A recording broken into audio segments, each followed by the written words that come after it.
come once again to discuss things.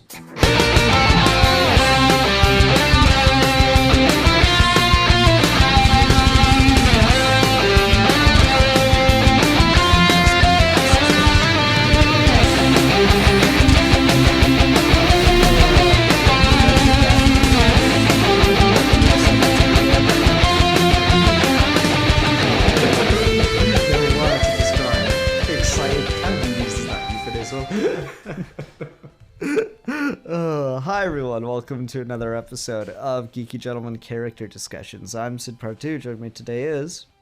A geek for fun. Indeed. Alfie, I hate to do it to you, but I literally cannot recall off the top of my head who the fuck we talking about? Dude. Oh, Bulma.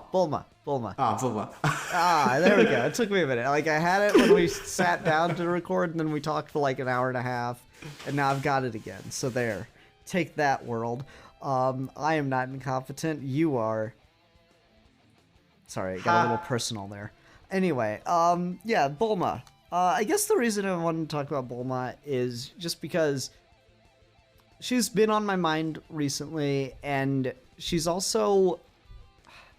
I don't know, I feel like this is one of my favorite characters in Dragon Ball. I was watching the video Smug did with his girlfriend, where he's showing my girlfriend Dragon Ball characters and trying to make her guess who they are. And he's like, this is one of my favorite characters. This is one of my favorite characters. She's like, you say that about all the characters. They're all your favorite character. I'm like, same. Just the character works where it shines. So, yeah. You're 100% guilty of that. I think we all are on some level. Yeah, but Bulma legit is in my top Dragon Ball characters. She's one of the ones that I like the most, which is funny because she was always such in the background for me. When I was a kid watching Dragon Ball, the original dub and stuff, a lot of the sex and stuff around Bulma didn't exactly get cut, but it wasn't I guess I was a little too young-eyed for it, and it didn't really hit me the way it did as I got older. But I just didn't pay much attention to her when I was a kid. She was just kind of around. But then, I don't know, I got older. I started watching the series the way it was meant to be seen, and I kind of got into the story of it more. And she just really is one of those break standout characters for me. It's kind of like Roshi in a way. I have a very similar thing with Roshi that I do with Bulma, where I'm I really grew to appreciate Bulma as a character. And the hot take thing to do is to just rag on Super all the time, but one of the things I legitimately appreciate about Super is it lets Bulma be relevant again in a really big way. She's one of the more central characters by the time you get to Super, and I really appreciate that. Mm-hmm. And I think the real key there is Bulma kind of goes through phases of her relevancy. We start out strong. She's got an initially great arc of just the arrogant, cocky, full of herself, rich kid. I wonder where that's going to lead down the line of her future, of who she'll meet. But she basically gets humbled through meeting Goku. Oh, really? Yeah. I mean, look, man. Toriyama doesn't intend this shit, but it's right fucking there, and it's kind of genius. Bulma gets humbled by meeting this wilderness mountain kid who just does not take to her shit, whereas normally she can walk over everyone. And we eventually get to see her mellow out, and beneath her tough exterior, she's honestly probably one of the kindest, most she really gives a shit about this thing of everyone, to the point when we see her in the Future Trunks arc. And in both Future Trunks arcs, she's basically the one leading the rebellion. She's the one Gohan's the muscle. She's fucking Sarah Connor. yeah, exactly. We there's such a shift there. But there are points in the series, after the Red Ribbon arc, for the rest of Dragon Ball, she's kind of just the bystander who's worried about Yamcha getting hurt, which is probably the weakest point of Bulma, which is a shame because everyone likes to harp on Z for shafting characters, but in original Dragon Ball, Bulma got shafted pretty quickly. And then the same. Ah. Oh wow! Please, yap your wishes. We then move into Namek, and she has the potential to be interesting, and there's some fun stuff with that. But I think it's universally agreed there could have been a little bit more, at the very least, of her on Namek. I mean, she is so fantastic at the beginning of the Namek Yeah, saga. right?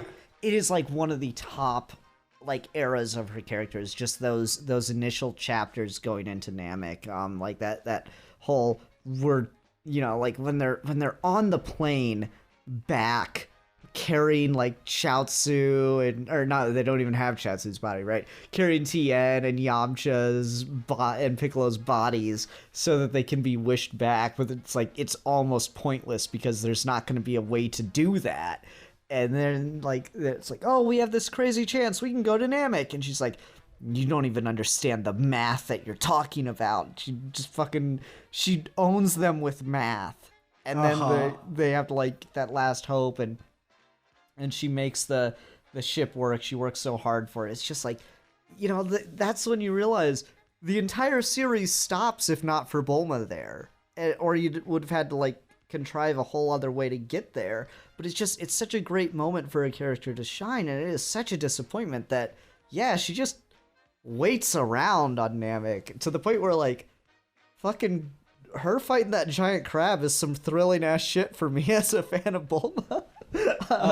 It's kind of why I resist going to like just Kai or something. I kind of want like the perfect thing that cuts out the stupid filler. I mean, but then you got that personal preference thing because you go to people and they'll be like, "Oh, Bulma fighting the crab is stupid." Whereas again, that's Bulma in a fucking mech doing shit. And I think that's something where if you want to get to the core of why Bulma, even in Super, can be at her most relevant, whereas so many of the Dragon Ball characters have fallen to the curse of the escalation, is because she's the one who fully fits what an ensemble cast is meant to be, where you're not meant to have 5 guys who are all the fighters. That's why you get people like Tien, Piccolo, even Gohan being left behind, because there's only so many dynamics you can have with the strongest guy and then the not so strong guys. But you've got the second strongest guy who Vegeta's fully cemented. So then the third strongest guy is always kind of everyone else. It's that there's not that big of an important story merit to that. The scientist is always important. The scientist is how you get to justify why these idiot martial artists can be involved in all this sci-fi stuff, in all this time travel stuff. She's really Toriyama's greatest ace in the hole for justifying whatever wacky new idea he wants to do. Even more so than a lot of the magic stuff. Like, he's very good at balancing his new deities for me to justify us dealing with this new cosmic thing that changes everything you ever thought about Dragon Ball. Here's Bulma, who's just fucking around with shit, and now here's an entirely new thing you can discover about Dragon Ball. The fact that she's constantly the Vegeta in terms of rivals of plot devices is fucking fantastic. Yeah, exactly. It's so good how she works, and that's the thing I really like about her in Super is she's keeping up, and she's the one that, like, from her introduction is the most suited to keep up, because, like, I think in comics, a lot of the times, you have, like, super genius is just this really generic thing of, like, you know, Hank Pym's a super genius. He invented molecular biology. And also robots. Like, it's just such, like, really? He did both of those things? That's, like, those are, like, 2 very distinct fields, right?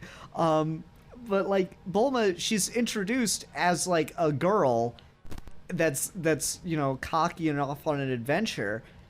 And she's also the daughter of a billionaire, of course. Daughter of the richest man on the planet, who has created just this fucking marvel of technology that is, you know, just, it's so basic of like, that it looks like magic. It's that cool line of sci-fi where it's like, any sufficiently advanced technology is completely indistinguishable from magic. And that's what the capsules are, right? And so you got Bulma, and she's just she's so competent with them, and like she just kind of is throwing them and stuff, and she's so useful with it. And then that seems like, okay, that's all she does, is she's just like this girl with her daddy's toys. And then I think it's probably, yeah, it's almost certainly filler stuff, but like when we see her again, oh yeah, she's got this watch that lets her shrink. And it's just... No, that's in the manga. Oh, it is? Okay, cool. Yeah. Yeah. That's part of going to your point of what really kind of sold Bulma even more so as, oh, she's not just efficient with using the capsules. As in the Red Ribbon arc, is where Goku's trying to find the Dragon Balls and he's lost the Dragon Raider, and he's like, well, okay, I'll go ask Bulma if she's got one. Mm-hmm. Goes to Bulma's house, and we get to see Bulma's wacky relationship with her parents, and she just kind of leaves school because she doesn't need it at this point, and she's like, oh, you want a Dragon Raider? All right, 2 seconds. Hey, I made a new one. Completely think, makes a shrinking ray, now you can hold me here. Does all this shit to kind of save the day yet again of stopping the Red Ribbon Army from getting the Dragon Balls. I mean, it wouldn't really have done much because of the wish, but it's the form that counts. I mean, I don't know, man. If General Red ended up being tall, like, there's your what if, right? Like, that's your fucking what if story. How much changes? Like, people actually start respecting General Red, the whole world goes all, like, fascist and shit. Jerome never gets the chance to rise in the organization because Red kind of now becomes the figurehead, so you don't actually get the androids or Cell, but it's almost worse because the Z-Fighters don't get to train against those threats, so when Boo shows up, they're just fucked. The darkest timeline. What? Like, fucking Trunks goes to the, like, sees this fucking awful world that's just been completely wrecked. It's just like Fat Boo just kicking around it, bored, and he's like, what could have happened here? He goes back through the timeline. It was just fucking Red. Red got taller, and that's the butterfly effect that changed everything. There you go. I mean, this is why we gotta fight Bulma. She's our hero in this situation, and what I think makes her so suited to that in Dragon Ball is you get a lot of scientist type characters in fiction who are very esoteric or aloof, or like her dad's that archetype, right? It's the Reed Richards type. Mm-hmm. Even Tony Stark's kind of got that thing about him where they're not quite adept socially. Bulma is so great because she's literally just a stereotype at the start of just like the arrogant teenage girl who, the cheerleader, right, from like a teen movie. She's that, the mean girl, but she's also the smartest mind on the planet. Like, her introduction line is one of my favorite quotes in Dragon Ball, is she just pops out her chest and she's just like, I, Bulma Briefs, the smartest and also cutest gal in the world. And she fucking backs up the smart part 100%. Especially because when we go to Super and we're dealing with threats where we're so beyond the scale that people like Tien who were already kind of superficial in Z, are now just like, no, there's no point to you once Spiro shows up, right? When Goku is irrelevant, you know how far the fucking scale's been tipped. The fact that Bulma... Yeah, I fucking... To this day, the thing that, like, I... To go off track just a little bit. No worries. The fucking moment when I was watching Battle of Gods, I'm like, I don't know if this is going to work for me or not. And it's like, okay, Goku goes Super Saiyan, and then 2, and now he's going Super Saiyan 3 against Beerus. Alright, we'll see what happens. Fucking takes him out in a flick. Oh my god, I fell in love in that moment. And I'm like, well, everyone else is just fucked. I fell so in love in that moment. But yeah, go on. I'm sorry. No, it directly justifies the point. Because with the cast of Dragon Ball, you want to have moments like that. That's what Goku thrives in. If he's your main character, if you're going with a story where Goku's the guy, you want to put him in situations where he is outmatched to the nth degree. It's why the Vegeta fight is so memorable. It's why the Frieza fight is so memorable. It's why even the Kid Buu fight is when everyone's trying everything they can are the best. When Goku stops people, it's fun, but they're not really all-timers because it's not Goku's character to have a one-sided fight, or even to have an even fight. That's why like the Jiren thing got so many people talking, because it was the first time in Super when Goku was like outmatched but with no chance in hell. When we get to Bulma, though, because everyone else has to be subservient to Goku, it's like, okay, Goku has to be outmatched, but Goku also has to be the one who's stronger than everyone else. So it makes it a very hard writing challenge to be able to justify them also fighting without having minions or other ways to do it. It definitely can be done. I think Dragon Ball as a franchise should make more effort to have this kind of specialist people of different roles to be able to make that work. But Bulma is the one they definitely got it right. It's because they never have any pretenses of Bulma tries to fight. I know that's a popular what if thing, and I think that's fun for that. I think it's an interesting idea there. But I definitely wouldn't want to see it in the series of her having a power armor, because I think that would immediately lead to, okay, now Bulma's just the weakest fighter, rather than just she's the smartest scientist. What I really like is how she deals with the situation, not just on the smart side in terms of technology, when she deals with him in terms of morality, I think is also really interesting. There's that moment in the Universe 6 saga where they're talking about what Beerus's wish is going to be, and Goku and Vegeta don't really care. But Bulma's the one who's kind of freaked out by it, because she fully understands the weight and magnitude of what Beerus actually is. She fully understands the weight and magnitude of what Frieza actually is, what the androids actually are. She's just straight man in the show, even when she can be just as wacky as everyone else. She's the one who can bring it down to a real person's level, because she knows what it feels like to be terrified, and all these threats are so mind-bogglingly crazy that when you got Goku and Vegeta who are kind of like, oh yeah, we'll rise to the occasion and fight them, you kind of lose the sense of scale, because if they think they can handle it. When Bulma's there, and she's reminding you, Trunks, run, don't look back, and she fucking gets wiped out by Goku Black, that immediately sets the stage for this is some serious shit. And that is an aspect of Bulma that I think is underrated as well. Not that she died in the future as well, because she always serves that purpose of being the person who can tell you, no, this is crazy. It's why you get that good moment where she's the only one who's like, why don't we just kill Dr. Jiro? No, I absolutely adore that. She's the only one with like a practical decision, and you know, I was recently put in the position where I'm like, all right, what can I do to describe Bulma in a sentence? And I'm like, she is the only one with like any kind of sense of reason or logic in just this sea of testosterone of her social group. It is absolutely ridiculous. And, you know, so it's unfortunate because she kind of, you know, ends up having to bow to that a little bit, because it's not like she can just do it herself 100%. You mentioned the like popular what if thing of like, well, Bulma like with the robot suit or something. I think that could be a cooler thing to do with Bra. As she grows up, I think that'd be like a fun thing, is to have Bra like enhance her fighting ability with like tech stuff would be a really cool thing to do. I don't think I've seen much of it outside of a quick moment in Dragon Ball Deliverance fan animation. And that's just Bra goes Super Saiyan, but like clicks a wristwatch thing and gets like this cool nanotech armor on at the same time. That was pretty dope. But like Bulma doing that, you know, it's just one of the things I really like about Bulma is she is this, you know, tech genius that through her mind is able to keep up with these fighters who are on just this inconceivable level. And at the same time, she's never lost this sense of femininity. And part of that's because of just exploitation of her from a sexual perspective, which is, you know, we can talk about that certainly too, but like, you know, she's never, like, I always think of Bulma, you know, getting really into work in her lab and working on some kind of crazy contraption of what she's gonna build next, or try to figure out next, or what the gang needs.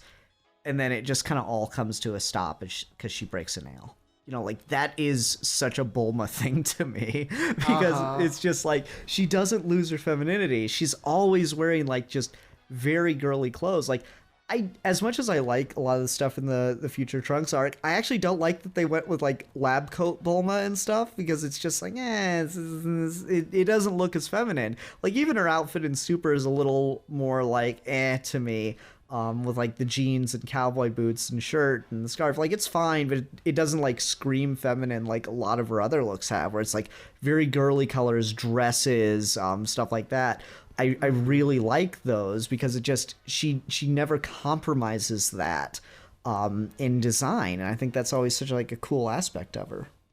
And one thing to add to that, which I think is important, is we talk about how many how many hairstyles Goku has.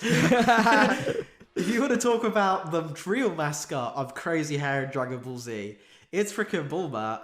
Toriyama defined a generation of women's cosplay fashion that I don't think gets quite as rated as it should be, of just how much Bulma's different looks, specifically like anime fans I've seen, cosplayers more so, but just in general styles of just, I've talked to my girlfriend and I've seen other fans talk about how much they just love that thing like you're saying about it's not just a good character point, but it's so refreshing for being able to watch a show which is muscly guys screaming at each other, having that icon of femininity be there while also being still just as competent as the guys, if not more so, in an entirely intellectual way. So it's even rarer than the strength. Like Goku can never make Bulma irrelevant.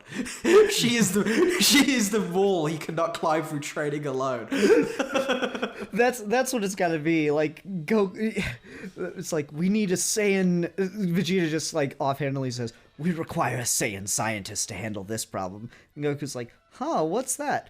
Well, it's not all Saiyans are warriors, of course, but some are warriors of the mind, seeing each intellectual challenge as the next proper point to prove themselves. And it just like unlocks something in Goku because his father was a brilliant scientist. And he's like, he didn't even realize there was like a chance to do that. Oh my god. Go on, give me your books. Go on now. I mean, Gohan certainly didn't get his intellectual side from Chi-Chi. I think it was in the Goku side of the family, surprisingly. I'm still waiting for the what if Bardock actually was a brilliant scientist. There's that. I think what's interesting is I actually want to segue this into something which is probably the most directly important thing about Bulma, especially in a fandom sense, and that is Vegetable. Mm-hmm. I don't need to ask you, but for the audience at home, how do you feel about Vegetable? I mean, I think it is one of the more interesting things. Like, Dragon Ball community's got a lot of gatekeeping in it, and one of the takes that kind of like actively annoys me is like Vegeta's not actually all that important to Dragon Ball, and I'm just like, okay, you cannot like the character, but you are objectively wrong about that. Like, if you don't like him, that's fine, but you don't have to sound like a fucking idiot to make your point.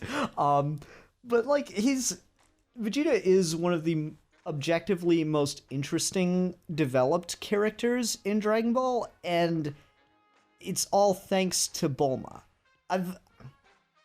I've seen people whose opinion I do genuinely respect kind of take on their relationship and say, oh, Bulma's just there to be a womb so we can have another Saiyan now that we've introduced this biological thing. And I firmly disagree with that.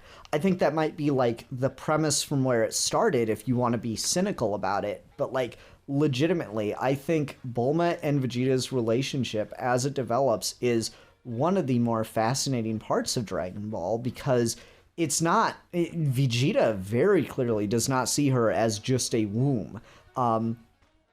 It takes a while to get there. He clearly like treats her that way when he first comes back in the Android arc, but like by the time you get to Buu Saga, like, you know, you got that moment where Goku tries to pimp Bulma out to the Elder Kai, and Vegeta's like, you wouldn't be talking about my wife, would you? And it's like, it's such a like cool fucking moment for them. And then their relationship in Super, I think, is just absolutely fantastic. I was looking at clips of it recently, actually, and the fucking Vegeta standing on the plane saying this isn't training, and then Bulma like just going crazy at the sticks. I thought that was absolutely adorable. Because fucking, I don't know, I like to think I'm in a healthy relationship, and we do shit like that is obviously an exaggerated version, but I think that is like a couple thing to do to like to say stuff like that, like just you know, like you throw a pillow at someone across the room, or you say something shitty just to provoke a reaction because you know that the other person will find it funny but will act offended or whatever. And it's kind of like that. I quite like their relationship. I think it is one of the more realistically like portrayed relationships in Dragon Ball. And it's absolutely hilarious because Toriyama says he's not good at relationships and romance and stuff. And I mean, he's done it so well so many times. Even Bulma and Yamcha, like I really like how their whole arcs like dovetail into each other, and knowing that Toriyama doesn't plan things, I'm like almost 90% convinced that he just lies about that. Like he just says he doesn't plan things, but actually he's just like you and I. He's got like all these meticulously detailed plans, and he just like claims to forget things because then he knows. Yeah, to be the wise, goofy martial artist, but really Toriyama is constantly doing a Dagobah Yoda. Exactly that. Like he just acts like he forgot about Super Saiyan 2. And so he's just like, oh yeah, I thought that was the one with the long hair. He's like, yeah, they'll think I'm such a fucking genius, because I'm so forgetful. I don't know. But no, like legitimately, I like the way that that her relationship with Yamcha develops. Like I see a lot of people go, oh yeah, Yamcha cheated. What craziness is that? He was just trying to write Yamcha out of the way to bring Vegeta in later on, and I'm like, I mean, their relationship's always shown to be on the rocks, and it's meant to be because they meet when Bulma's like, what, 16 or some shit. It's meant to be a fucking rocky, tumultuous teenagers relationship. It's kind of meant not to last, and it has that, like, ridiculous drama that I could believe in a relationship like that. And the idea that Yamcha wouldn't cheat because he was afraid of women or something is not something I don't know. If someone throws themselves at him, like he's turns into like this like sappy idiot when women are throwing themselves at him from what we've seen. I can believe he'd turn into a sappy idiot long enough to end up kissing another woman or some shit like that, and Bulma would lose her shit right away. And that was totally believable to me. Yeah, I can understand that. Part of me, the reason why I lean, I guess, somewhere in the middle, is I don't like the idea of that Yamcha cheated, but I think it makes perfect sense for Bulma to say that. I don't know. The scenario I'm seeing is like a woman kissed Yamcha, and he didn't know how to react, but Bulma sees that, and then Bulma interprets that way. But really, what I think the root of it comes down to is she's just been spending her entire time looking for an excuse to break up with Yamcha, for precisely the reason why her relationship with Vegeta works so well for her. Is she starts off young girl who's only interested in a man as almost like a trophy. She just wants someone to flaunt around and be hot and to kiss. She's not looking for a relationship. Whereas Yamcha's looking for like a wife. He wants to settle down already. Like he's just pathetically wholesome. We love him. They dovetail into each other, and they both match each other's needs for a time. But when Yamcha starts wanting to train more and be on his own, and Bulma kind of challenges him on that, he kind of folds a bit. And I don't think Bulma, she's almost born to be a Saiyan, I don't think Bulma respects someone who folds. I think that's why one of my favourite things in the Japanese dub is how she always, she's one of the few characters who refers to Goku as son. She's on that very informal basis with him. And it really helps sell their big sister, little brother relationship. Is part of the reason why she's so much faith in Goku and so much determined to Goku is Goku's the embodiment of that, just always rises to the challenge, always will call her out thing, and he'll also let her slap him, and they'll have that fun dynamic. To where Yamcha is just too passive, that Bulma goes for the next guy she sees who actually does challenge her more than anyone on the planet could. A mass murdering prince with even more of an ego. And she rises to that challenge, and that's part of the thing why she meets it. And what keeps their relationship going is, rather than Yamcha, once she got him, she kind of got bored with him. Vegeta will never be tamed. Even though he's kind of already tamed, he's still got the airs. He'll never lose. Even in GT, where he's got his moustache and he's the most domesticated he could possibly be, he'll still fight you over his moustache. Like, that is still their dynamic. That will always continue. And Bulma's supportive of him that when everyone else is roasting him, and I think that's really cute. Like, there's so much... They just work that. It's so weird to say it for like two animated characters that are drawn, but they have really great chemistry. No, I agree. There's a very natural chemistry that kind of comes off of those two characters, and I think it's because, like, you know, there's like, oh, what if Vegeta was a girl or whatever, and like, I think you just get Bulma, really. Like, you just be, what if Bulma was a Saiyan is almost the exact same question to me. Because they are such a similar person when you get right down to it. I think they really play off each other well in that way. Let's talk a little bit about, like, how do you feel about the fact that Bulma, like, you know, not even getting into the cultural side, that she starts the series as 16 and we see her like boobs 3 times and she's in a Playboy bunny outfit and all that. Not even get into like the seedy, like, the age gap thing here is weird, because I understand that's at least partially Japanese cultural standards are just different. But how do you feel about the fact that Bulma is so heavily sexualized, like throughout all of her time? Like, you know, I mentioned the moment in the Buu saga I really like. Really, she is being bartered for her sexual proclivities. And what I feel like is interesting about that is we have many animes, and not even just that, but we have many Western comics as well, where there are sex symbols, there's sex icons. I don't think inherently that's a problem, because that is still something to talk about, especially what Toriyama's going for is it's for gag, right? It's always played... Bulma is never played up for titillation, I think, is the difference. There's never moments where you're meant to be oogling at Bulma. It's always laughing at the characters who are, because they're getting like beaten up or something. Like, there's no... You get a lot of anime who will have like the shy girl with the gigantic breasts in the tie outfit, and it like lingers on it for a while. You see Bulma's boobs, and they're not like, especially in the manga, I think the anime is a little bit more guilty of this, but how Toriyama plays it, he just draws them straight in a very small... It's not like, wow, look at this. It's just, there they are. The same as here's Goku's baby dick. It's very matter of fact, which I think what makes it work a little bit more. It's still, like you said, the age thing is easy. You could have got away with aging her up just a little bit more, just so you could just make it... It's still gross, but, you know, less paedophilic.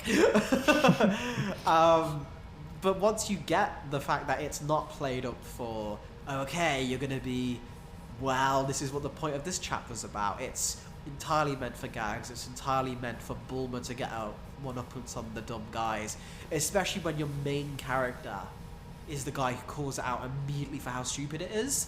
She, the first thing Bulma does is try to use her sex to get something, and it doesn't work because Goku immediately sets the tone of the show of it's not going to be like that. So I think that's the thing.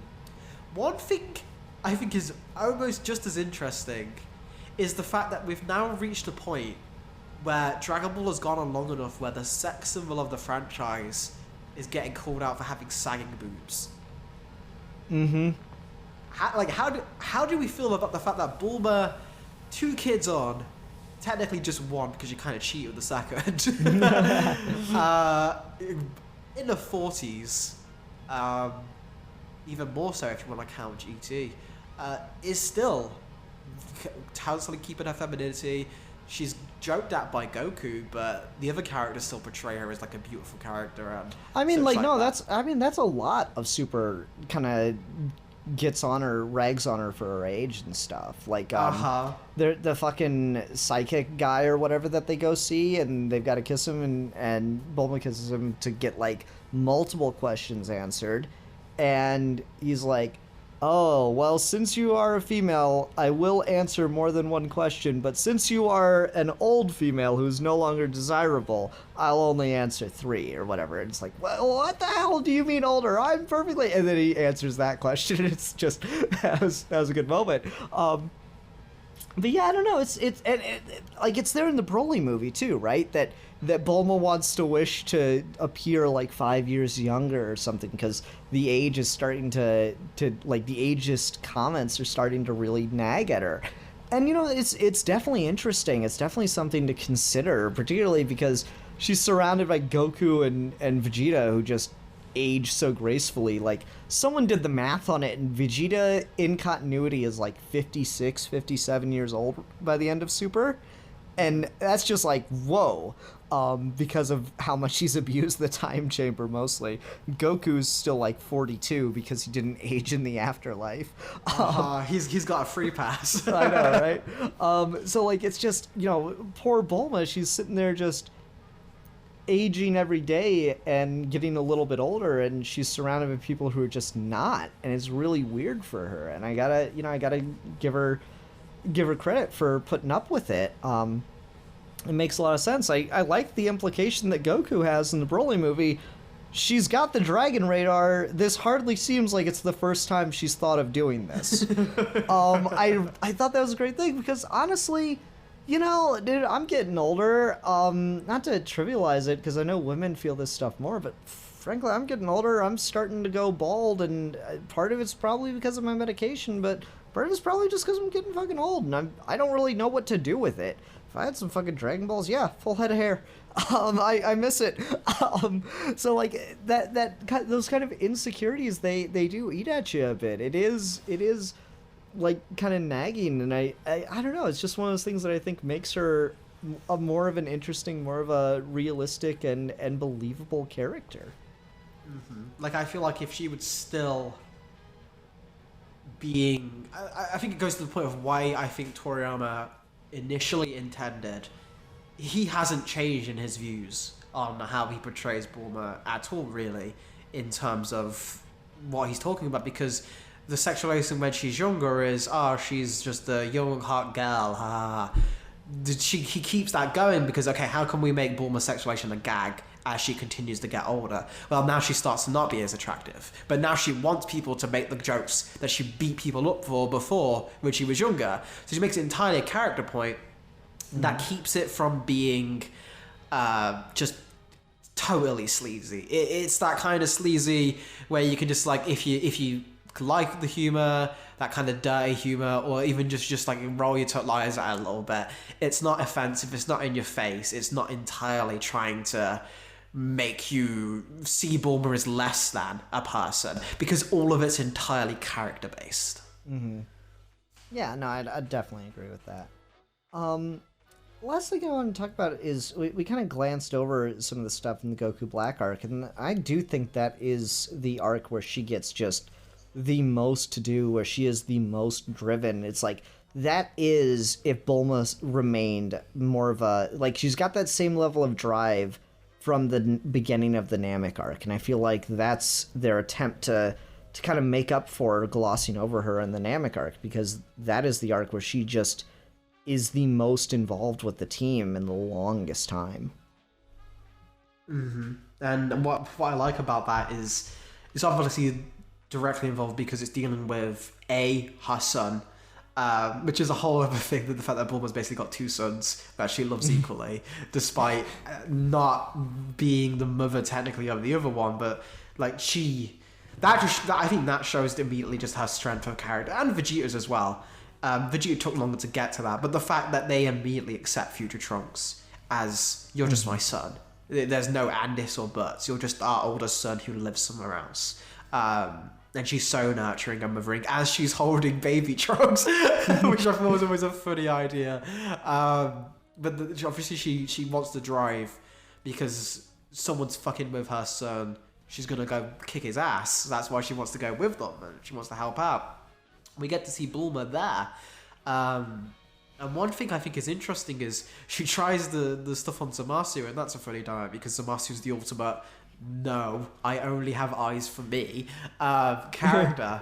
But the fact that she, in the last moment, she's still pulling out the tricks she did in the original Dragon Ball, and they don't work, but they buy some time. Her true forte is being the tech genius that makes all of it possible in reverse engineering time travel from her own notes, kind of shit. Without that, like Future Bulma says, go back in time and get Goku, but none of that matters if Bulma herself isn't there to make sure Goku could get brought there. Like, just inherently, Exactly. Bulma's the one who stops Zamasu just by point of making the technology to do it. She's also the one who inadvertently created Zamasu, but that's a whole other question. Yeah. It's funny, you and I were talking about the Goku Black Arc at one point, and we did some timelining, and rarely timelining with Dragon Ball leads interesting results beyond, well, that doesn't make any fucking sense. But the like thing we kind of discovered, I'd be interested to see if someone else can timeline this out and get to our same point, but like Bulma figures out time travel at the exact same age twice. Like, future Bulma, with dealing with the androids, figures out time travel and sends back, young Trunks, and they have to wait a year or whatever. And then, by the time you get to Super and you get to the Goku Black Arc, and Bulma has to, is required to rebuild the time machine from scratch, or not from scratch, but is required to rebuild the time machine, yeah, she's got her notes and stuff, but she's figured out time travel again at the same age. I think that's just a really cool, funny little thing that's probably not intentional. I know Toyotaru obviously does a lot more, planning and stuff. You just have to look at, Ultra Instinct and how that's kind of seeded throughout Super. He does a lot more planning than Toriyama does, but it's still funny how that all timed out. I think that's kind of cool. And you can even justify as well, okay, if they're the same age, why does Bulma in the Future Trunks special look so much older? That's because that Bulma doesn't have access to the Dragon Balls. I was going to go with just, life's a lot harder. I mean, that's that too, but I also just think, the Broly movie just explained it. Yeah, there you go. That does it. Yeah, I don't know. I like stuff like that. I think, it's funny. There's Moscow's doing it. I know a lot of other people talking what if the Z Fighters use the Dragon Balls to become Saiyans so they could stay relevant? I'm like, God, how funny would it be if Bulma wished to be a Saiyan so she could age like one, and then she just shit, now I want to fight everything. This sucks. That could be a fun story. I don't know. I do quite like Bulma. She is legit such an interesting character in Dragon Ball. I love her to death. She great. She good. I'm excited to see where they go with her in future. They're definitely one of the things about Super that's been great, and don't see a lot of people get credit because they're too busy heart taking it. But Bulma's been put in a fairly prominent role. Even in the arcs she doesn't have plot relevance in, she's always in scene. She's always getting funny moments. She's always talking about what's going on. Even in Tournament of Power, she's not physically there, but she's still the crux of Vegeta's entire emotional arc in that fight. Just shows you how important she is. So I'm really excited that when Super comes back, in whatever form it does, where they take Bulma from here. Because as she is getting older, and we're getting to that point where she's got the second child, I want to see if they play a little bit with how she has a relationship with Bra. If Bra goes the route of what we want to see, of she's the fighter but also kind of the scientist, I think that could be a cool new role for her as the mentor figure. I mean, I think that'd be great. I don't know, Bulma's just, I mean, she fucking slapped Beerus when Goku and Vegeta were both too scared to do it. She got the best hit on Beerus in that entire movie. No, not just that. I was talking about in Super when she just bonks him on the fucking head. I fucking love that moment. Anyway, yeah, I don't know. Bulma is an original gangster. All right, what do we have for recommendations? I guess I'd say the beginning of the Namek stuff. I really do like her early stuff in Dragon Ball. You're right. I was building a whole point. Oh, she creates the Trinky Dink thing, but no, she created the fucking Dragon Radar too. Just right away, she's super competent. I love it. And yeah, I'll say the Future Trunks arc, the Goku Black arc. It's got there's a reason it's kind of creeping its way up to be one of my favorite Dragon Ball arcs. I'm just going to second all of those. She's got some funny stuff in the current arc of the manga. And I'd also go check out Jocko, the Galactic Patrolman manga.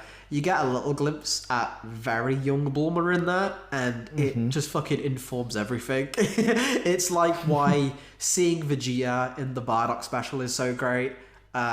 Because it's just like, yeah, that explains everything. Is when you see Bulma and she's flying a spaceship already, it's like, yeah, that's just what's gonna happen. But yeah, that's probably it for that. I'm trying to think if there's anything else like left of field that I can recommend. No, Bulma's again just. I would love a Bull. Like I wish they do spin-off mangas. Like, we got that Day I Got Reincarnated as Yamcha thing. I would read a Bulma manga. And keep in mind, I don't read manga. That just shows you the fan you have right here. Yeah, I know, right? I would read the fuck out of just a solo Bulma thing. Give it to me. Inject it into my eyeballs. Alrighty. Alfie, who are we going to talk about next time? Today we're going to be talking about a similar scientist-y involving thing, but rather than the creator, we shall be talking about the creation. I want to talk about Metal Sonic. Oh, okay, cool. Alright, everyone, thank you very much for watching. Until next time, I'm the Philosopher. And I am the champion of the oppressed. And we are your geeky gentlemen, and we will be discussing things.